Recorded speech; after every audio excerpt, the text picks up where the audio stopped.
নমস্কাৰ বন্ধু বান্ধৱীসকল শিক্ষা পঢ়ো ইউটিউব চেনেললৈ আপোনালোক সকলোকে স্বাগতম। আজিৰ এই ভিডিঅ'টিত আমি আলোচনা কৰিম ভয়েস চেঞ্জৰ বিষয়ে। আপোনালোকে আগতে নিশ্চয় ভয়েস চেঞ্জ কৰিবলৈ শিকিছে বা অলপ হ'লেও জানে, কিন্তু এই ভিডিঅ' সিৰিজটোত মই আপোনালোকক এনেদৰে ভয়েস চেঞ্জ কৰিবলৈ শিকাম যে আপোনাৰ বাবে ভয়েস চেঞ্জ কৰাটো একেবাৰে সহজ হৈ পৰিব। এই ভিডিঅ' সিৰিজটোত মাত্ৰ 12টা নিয়মৰ বিষয়ে আলোচনা কৰা হ'ব আৰু এই 12টা নিয়ম জানিলেই আপুনি একেবাৰে নিশ্চিন্ত হৈ আৰু শুদ্ধকৈ ভয়েস চেঞ্জ কৰিব পৰা হ'ব। আৰু মই যিখন কিতাপৰ পৰা আপোনালোকক শিকাম সেইটো জানিবলৈ ডেসক্ৰিপশন বক্সত কিতাপখনৰ লিংক দিয়া আছে, আপোনালোকে চাব পাৰিব। কিতাপখনৰ দুটা ভাষা আছে, হিন্দী আৰু ইংৰাজী দুটা ভাষা দিয়া আছে। খুব ভাল কিতাপ, যদি ইচ্ছা কৰে আপোনালোকে কিতাপখন কিনি ল'ব পাৰে। আৰু মই শিকোৱাবোৰ PDF হিচাপে আপোনালোকক দি দিম। গতিকে বলক আজিৰ ভিডিঅ'টো আৰম্ভ কৰোঁ। তেনেহ'লে প্ৰথমতে আমি জানি লওঁ এক্টিভ ভয়েস আৰু পেসিভ ভয়েস কাক বোলে। ইয়াত আপোনালোকক দিয়া আছে যে एक्टिव वॉइस में सब्जेक्ट एवं भार्ब का सीधा संबंध होता है। अर्थात কি কৈছে एक्टिव वॉइसत सब्जेक्ट और भार्बर सीधा सीधा संपर्क থাকে, जबकि पैसिव वॉइस में केंद्रबिंदु सब्जेक्ट नहीं ऑब्जेक्ट होता है। अर्थात ইয়াত কি কৈছে पैसिव वॉइसत আপোনালোকৰ सब्जेक्टটো केंद्रबिंदु নহয়, ऑब्जेक्ट है। अर्थात ऐसे वाक्य जिनमें सब्जेक्ट कार्य करता है वे एक्टिव वॉइस कहलाते हैं। যিবিলাক বাক্যত আপোনালোকৰ সাবজেক্টে কাম কৰে সেইবিলাকক কি বুলি কোৱা হয়, एक्टिव वॉइस বুলি কোৱা হয়। আৰু যিবিলাক বাক্যত অবজেক্ট হি সাবজেক্ট কি দৰে কাৰ্য करता है, অবজেক্টে সাবজেক্টৰ নিচিনাকৈ কাৰ্য কৰে যিবিলাকত সেইবিলাকক কোৱা হয় পেসিভ ভয়েস। গতিকে এটা এক্সাম্পল দিয়া আছে एक्टिव वॉइस। एक्टिव वॉइसৰ এক্সাম্পল হৈছে হি ইজ ক্লিনিং দা হাউস। গতিকে এইটোক যদি আমি পেসিভলৈ নিও তেতিয়াহ'লে কি হ'ব, ইয়াত যেটো সাবজেক্ট আছিল সেইটো ইয়াত কি হৈছে হিম হৈ গৈছে, অবজেক্ট হৈছে। আৰু ইয়াত এইখিনি অবজেক্ট আছিল, এইখিনি ইয়াত সাবজেক্ট হৈছে। গতিকে এইটো হৈছে আপোনালোকৰ পেসিভত কি হৈ গৈছে, the house is being clean by him. एक्टिवত আছিল he is cleaning the house আৰু পেসিভত আছে the house is being clean by him. এইটো কেনেকৈ হ'ল ইয়াৰ বিষয়ে আমি পিছলৈ ভালদৰে জানিব পাৰিম, এইটো জাস্ট এক্সাম্পলে আছিল। গতিকে এতিয়া আমি জানিম एक्टिव ভয়েস তথা পেসিভ ভয়েসৰ কি আছে আপোনাৰ পাৰ্থক্যনো কি সেইটো আমি জানিম। तो এতিয়া এক নম্বৰ পাৰ্থক্যটো চাওক। ইয়াত एक्टिव वॉइस को पैसिव वॉइस बनाते समय सब्जेक्ट को ऑब्जेक्ट से बदलना पड़ता है। এইটো আমি সকলোৱে জানো যে ভয়েস চেঞ্জ কৰিবলৈ হলে কি হয়, যদি एक्टिव वॉइसত পৰা পেসিভ ভয়েসলৈ নিব লাগে তেতিয়াহলে एक्टिव वॉइसৰ সাবজেক্টটো পেসিভ ভয়েসত গৈ কি হয় অবজেক্ট হয়, উল্টা পুল্টা হয়। গতিকে এইখিনি আমি সাধাৰণতে আমি জানো। যেনে ধৰক এইটো সি সিংস এ সং, এইটোত আপোনালোকৰ কি হৈছে এই সংখিনি ইয়াত পেসিভত সাবজেক্ট হৈ গৈছে আৰু ইয়াত সিটো ইয়াত আপোনালোকৰ অবজেক্ট হৈ গৈছে। গতিকে এইটো আপোনালোকে সকলোৱে জানে। এতিয়া হওক আপোনালোকে 2 নম্বৰ পাৰ্থক্যটোলৈ, যে 2 নম্বৰ পাৰ্থক্যটোত কি কৈছে পেসিভ ভয়েসত কি কৈছে সেন্টেন্স বিলাক পৰিৱৰ্তন কৰাৰ সময়ত কি হয় মেইন ভাৰ্ব কি থাৰ্ড ফৰ্ম কা ইউজ কিয়া जाता है। এইটো এটা পাৰ্থক্য বা এইটো এটা নিয়ম বুলি ক'ব পাৰি যে পেসিভ ভয়েসত কি হয় সেন্টেন্স বিলাকক যেতিয়া পেসিভ ভয়েসত মানে পৰিৱৰ্তন কৰা হয় পেসিভ ভয়েসলৈ, তেতিয়া কি হয় সদায় মেইন ভাৰ্বটো যে আছে एक्टिव वॉइसर मेन भार्बটো সেইটো সদায় কিহত লিখা হয়, বা পেসিভ ভয়েসত আপোনালোকৰ মেইন ভাৰ্ব বিলাক কিহত লিখা হয় সদায় থাৰ্ড ফৰ্মত লিখা হয়। অৰ্থাৎ পাস্ট পাৰ্টিসিপল যেটো ফৰ্ম ভাৰ্বৰ তিনিটা ফৰ্ম থাকে নহয়, সেই তিনিটাৰ একেবাৰে থাৰ্ড ফৰ্মটোহে ইউজ কৰা হয়। ইয়াত এটা এক্সাম্পল দিছে যে হি ষ্টল মাই সুটকেস। এইটো আপোনালোকৰ एक्टिवত আছে, এইটো স্টিল ষ্টল, ইয়াৰ কি হৈছে ভাৰ্বৰ 2 নম্বৰ ফৰ্মটো ব্যৱহাৰ হৈছে। আৰু এইটো পেসিভত কি হৈছে আপোনালোকৰ ষ্টলেন হৈছে, মাই সুটকেস ওয়াজ ষ্টলেন বাই হিম। গতিকে এইটো কি হৈছে ভাৰ্বৰ থাৰ্ড ফৰ্ম হৈছে। यात আপোনালোকে দেখিছে উপৰোক্ত বাক্য में भार्ब स्टिल की थर्ड फॉर्म स्टोलन का प्रयोग किया गया है। গতিকে এইটো আপোনালোকৰ 2 নম্বৰ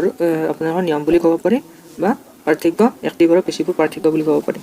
এতিয়া হওক আপোনালোকে 3 নম্বৰ যেটো পাৰ্থক্য আছে সেইটো চাওক, যে পেসিভ ভয়েস का प्रयोग क्रिया की महत्वपूर्ण को दर्शाता है। যে পেসিভ ভয়েসত কি হয়, যে পেসিভ ভয়েসৰ যেটো প্ৰয়োগ হয় সেইটো কি হয় ক্ৰিয়া, অৰ্থাৎ ভাৰ্বৰ महत्वपूर्ण ভাৰ্বৰ যে ইমান महत्व আছে সেইটো কি দৰ্শাতা है দেখাই। মানে यहाँ पर सब्जेक्ट महत्वपूर्ण नहीं है। ইয়াত কি হয় পেসিভ ভয়েসত সাবজেক্টৰ কোনো কাম নাই বা সাবজেক্টটো নামত থাকা যেন, কিন্তু কাক গুৰুত্ব বেছি দিয়া হয় ভাৰ্ব নহলি বা অবজেক্টক বেছি গুৰুত্ব দিয়া হয়, সাবজেক্টটোক ইমান গুৰুত্ব দিয়া নহয় পেসিভ ভয়েসত। কিন্তু কি হয় एक्टिव ভয়েসত কিন্তু সাবজেক্টটোক বেছি গুৰুত্ব দিয়া হয়। গতিকে এইটো এটা উদাহৰণ দিয়া আছে যে this beautiful restaurant was renovated in 2009। গতিকে ইয়াত কি কৈছে যে দিস বিউটিফুল ৰেষ্টুৰেণ্টখন বিউটিফুল নে কিবা কিবি এইটো গুৰুত্ব দিয়া নাই, কিন্তু ক'ত গুৰুত্ব দিছে ৰিনোভেটেড, কেতিয়া হেৰি হৈছিলে আৰু স্থাপিত হৈছিলে আৰু কিমান চনত সেইটোহে বেছিকৈ গুৰুত্ব দিছে। গতিকে ইয়াত লিখা আছে ऊपर दिया गया वाक्य पैसिव फॉर्म में है, यहाँ पर सब्जेक्ट की आवश्यकता नहीं। अर्थात सब्जेक्ट নহলেও আমি কোনো কথা নাছিলে ইহা ক্ৰিয়া জ্যাদা মহত্বপূৰ্ণ হয় অৰ্থাৎ ৰেষ্টুৰেণ্টখন বিউটিফুল হয় নে নহয় এইটো নকলেও কোনো কথা নাই কিন্তু কেতিয়া ৰিন'ভেটেড হৈছিল আৰু চনটো সেইটোহে বেছি মহত্বপূৰ্ণ ইয়াত গতিকে বুজিব পাৰিছে এতিয়া আহক আপোনালোকৰ 4 নম্বৰ যিটো পাৰ্থক্য বা নিয়ম আছে সেইটো লৈ আহক 4 নম্বৰটোত আপোনালোকৰ আছে যে এক্টিভ ভইচত যেতিয়া এক্টিভ ভইচৰ পৰা যেতিয়া পেছিভ ভইচলৈ চেঞ্জ কৰা হয় তেতিয়া যিবিলাক আমাৰ প্ৰনাউন থাকে সেইবিলাক নিম্ন প্ৰকাৰৰ ধৰণে কি হয় চেঞ্জ হয় যেতিয়া যেনে ধৰক এইবিলাক আপোনালোকে বহুত ধুনীয়াকৈ লিখি ল'ব আপোনালোকৰ যে এক্টিভ ভইচত যদি আপোনালোকৰ যদি আই থাকে এক্টিভ ভইচত যদি আপোনালোকৰ আই থাকে তেতিয়া সেইটো কি হৈ যায় পেছিভ ভইচত গ'লে অৰ্থাৎ আইটো নিশ্চয় সাবজেক্ট হৈ থাকিব গতিকে সাবজেক্টটো যেতিয়া পেছিভ ভইচত অবজেক্ট হ'ব তেতিয়া মি হৈ যাব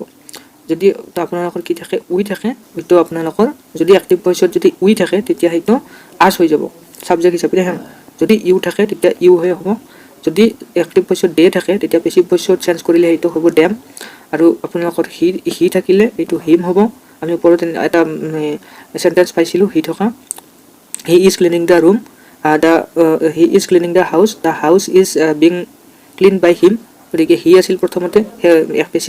পেছিভ ভইচত হিটো হিম হৈছিলে আৰু এটা সেন্টেন্স পাইছিলো য'ত সি আছিলে সিটো শেষত অবজেক্ট হৈ কিনে হাৰ হৈছিলে আৰু ইটো কোনো পৰিৱৰ্তন হয় ইতে হৈ থাকে গতিকে এইখিনি আছিল আপোনালোকৰ পাৰ্থক্য বা সৰু সৰু নিয়ম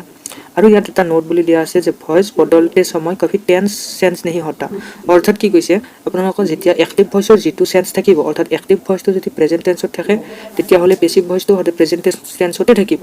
টেন্সৰ কোনো পৰিৱৰ্তন নহয় আপুনি এনেকুৱা কৰিব নোৱাৰে যে এটা আপোনালোকৰ প্ৰেজেন্ট টেন্সত আছে কিন্তু সেকেন্ডটো আপোনালোকৰ এক্টিভ ভয়েসটো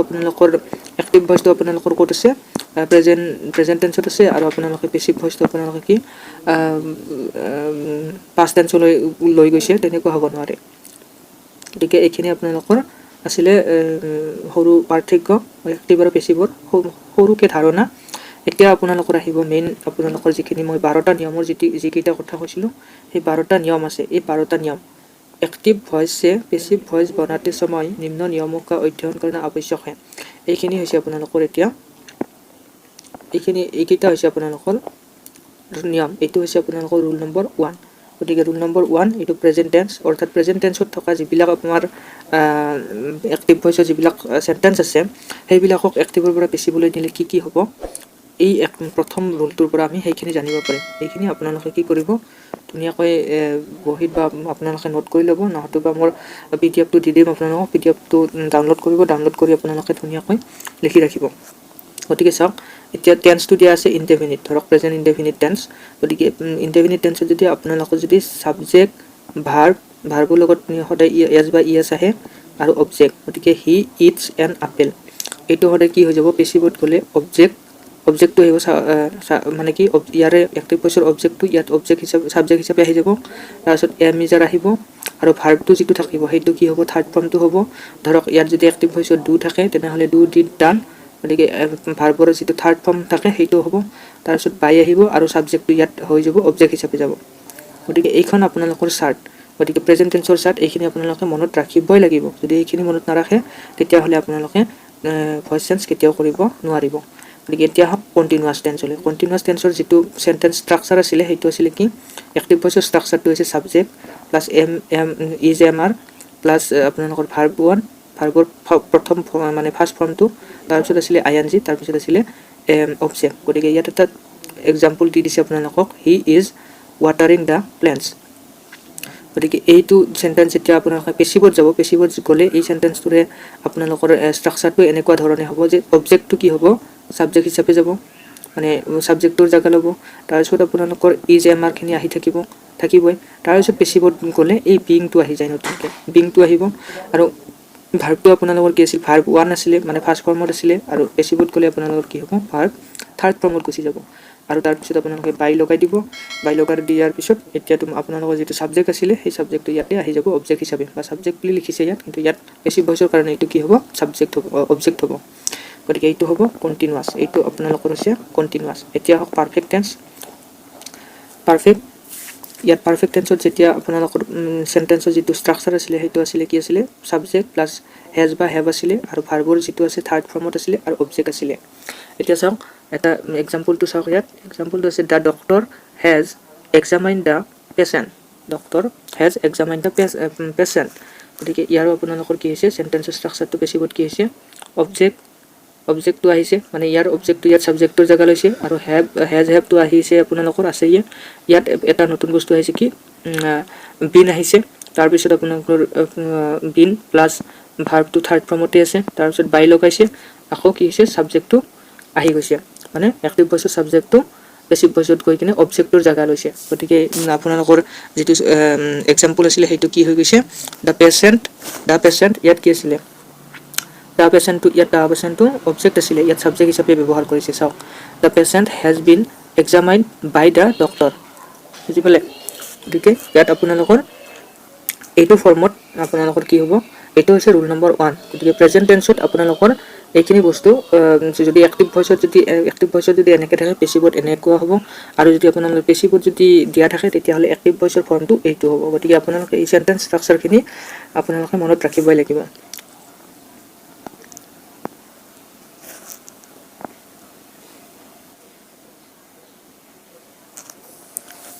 यात नोट एटा दिसे আপোনালোকৰ কৈছে যে যদি किसी एक्टिव वॉइस में वर्ब 1 प्लस आईएनजी फॉर्म है तो उसको पैसिव वॉइस में बीइंग प्लस वर्ब 3 में बदला जाता है अर्थात কি কৈছে वर्ब 1 प्लस आईएनजी अर्थात आईएनजी फॉर्मत যেটো থাকিব আপোনালোকৰ ইয়াত ধৰক আপোনালোকৰ ইয়াত वर्ब 1 प्लस आईएनजी আছে গতিকে ইয়াত কি হৈছে बीइंग प्लस ভাৰ্বৰ থাৰ্ড ফৰ্মটো ব্যৱহাৰ হৈছে এইটো কথা ইয়াত কৈছে আপোনালোকৰ যে verb 1 প্লাস আইএনজি ফর্ম যদি থাকে তেতিয়া পেছিভ ভয়েসত কি লিখা হয় আগত বিং লিখাই কিনে ভার্বটো আপোনালোকৰ থাৰ্ড ফৰ্মত লৈ যোৱা হয় গতিকে এইটো এটা নিয়ম দিছে যে এইখিনি আপোনালোকে মনত ৰাখিব লাগিব এতিয়া কি আহক কেইটামান এক্সাম্পল লৈ এতিয়া এক্সাম্পল কেইটা ভালদৰে মন কৰিলে এই যিখিনি আপোনালোকৰ ওপৰত দিলে প্ৰেজেন্ট টেন্সৰ যিখিনি নিয়ম দিলে সেইখিনি আপোনালোকৰ ইয়াত এপ্লাই হ'ব আৰু আপোনালোকে ভালদৰে বুজি পাব এতিয়া চাওক প্ৰথম এক্সাম্পলটো কি দিয়া আছে চাওক they expect good news গতিকে এক্টিভ ভয়েসত আছে এইটো they expect good news passive ভয়েসত কি হ'ব চাওক ইয়াত চাওক এইটো they টো হৈছে সাবজেক্ট expect টো হৈছে আপোনাৰ ভাৰ্ব good news এইখিনি হৈছে আপোনালোকৰ অবজেক্ট গতিকে ইয়াত চাওক good news এইখিনি ইয়াৰ সাবজেক্ট খিনি কি হৈছে ইয়াত সাবজেক্ট হৈছে তাৰপিছত এইটো আপোনালোকৰ কোনটো ফৰ্মত পৰিছে subject plus verb plus object এনেকুৱা ফৰ্মত পৰিছে না indefinite tense present indefinite tense গতিকে present indefinite tense কি আছিল সাবজেক্ট আছিল পেছিভ ভয়েসত যদি নিউ তেতিয়া সাবজেক্ট আছিল সাবজেক্ট প্লাস আপোনালোকৰ বি ভাৰ্বটো আছিল I am is are be verb তাৰ পিছত আপোনালোকৰ কি আছিল ভাৰ্ব 3 আছিল ভাৰ্ব 3 আকৌ আপোনালোকৰ কি আছিল অবজেক্ট আছিল গতিকে ইয়াত হেইটো আছে ইজ টু আহিছে তাৰ পিছত আপোনালোকৰ এক্সপেক্টৰ থাৰ্ড ফৰ্ম এক্সপেক্টেড আহিছে তাৰ পিছত আপোনালোকৰ বাই আহিছে বাই ইয়াত বাই লাগিব বাই আহিছে তাৰ পিছত আপোনালোকৰ কি হৈছে ডে টো আপোনালোকৰ কি হৈ যায় ড্যাম হৈ যায় গতিকে এনেদৰে এইটো চেঞ্জ কৰিছে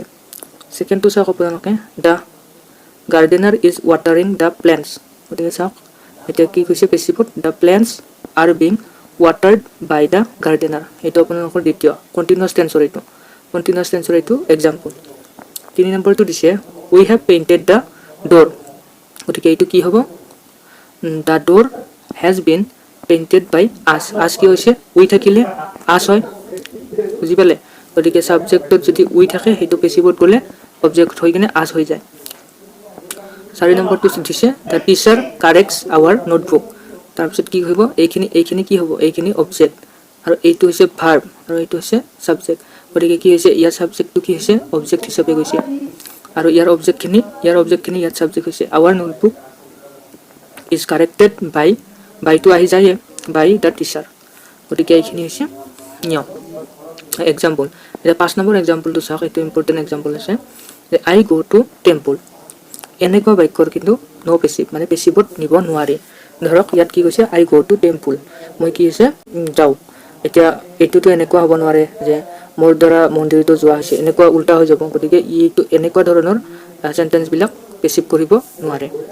বুজি পালে গতিকে এইটো আছিল আপোনালোকৰ 1 নম্বৰ নিয়ম তো বাকি নিয়মবোৰ নেক্সট ভিডিঅ'বোৰত আমি আলোচনা কৰিম যদি ভিডিঅ'টো চাই ভাল পাইছে তেনেহলে লাইক কৰিব আৰু যদি কিবা সাজেশন দিব লগা আছে তেনেহলে কমেন্ট কৰি নিশ্চয় জনাব তেনেহলে নেক্সট ভিডিঅ'ত পুনৰ লগ পোৱাৰ আশাৰে আজিলৈ এৰিছো ধন্যবাদ